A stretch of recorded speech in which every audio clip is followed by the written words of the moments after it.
अस्सलामुअलैकुम नाजरीन, असमास किचन में आपका स्वागत है। आज हम बनाने वाले हैं बहुत ही कम मसाले से तैयार होने वाला नमकीन गोश्त। तो हमने यहाँ एक प्रेशर कुकर में 1 बड़े चम्मच के करीब तेल डाल लिया है और तेल यहाँ हल्का सा गर्म हो गया है। अब डाल देंगे हम इसमें ये मटन।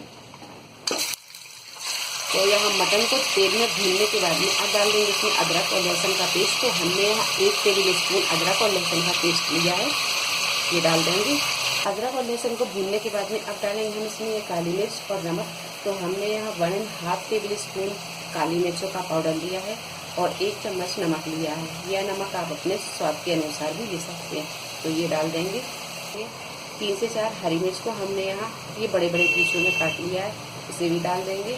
2 मीडियम साइज के टमाटरों को यहाँ हमने बारीक काट लिया है, इसे भी डाल देंगे। अच्छी तरह इसे मिक्स कर देंगे।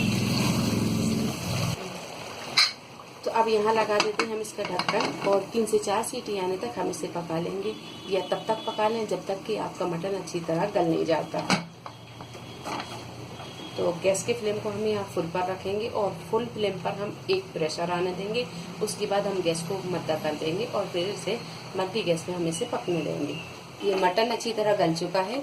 अब इसे हम भून लेंगे, इसका सारा पानी सुखा देंगे। अगर आप थोड़ी सी ग्रेवी पसंद करते हैं तो इसे कम सुखाएं, और अगर आप इसे सूखा पसंद करते हैं तो आप इसका पूरा पानी सुखा दें।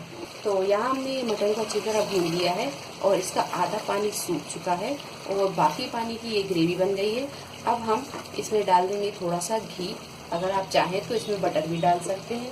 तो यहाँ पर हम डाल देंगे 1 चम्मच के करीब घी और डाल देंगे हरा धनिया।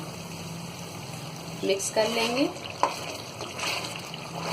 तो यहाँ ये नमकीन गोश्त बनकर तैयार है। अब गैस को कर देंगे हम बंद और इसे कर लेंगे डिश आउट। तो लीजिए, बहुत ही मजेदार कम मसालों से तैयार होने वाला ये नमकीन गोश्त बनकर तैयार है। उम्मीद है आपको हमारी ये रेसिपी पसंद आई होगी। अगर आपको हमारी ये रेसिपी पसंद आई है तो इसे लाइक करें, शेयर करें और मेरे चैनल को सब्सक्राइब करें। तो अगली रेसिपी के साथ फिर हाजिर होते हैं। तब तक आप अपना ख्याल रखें। अल्लाह हाफिज।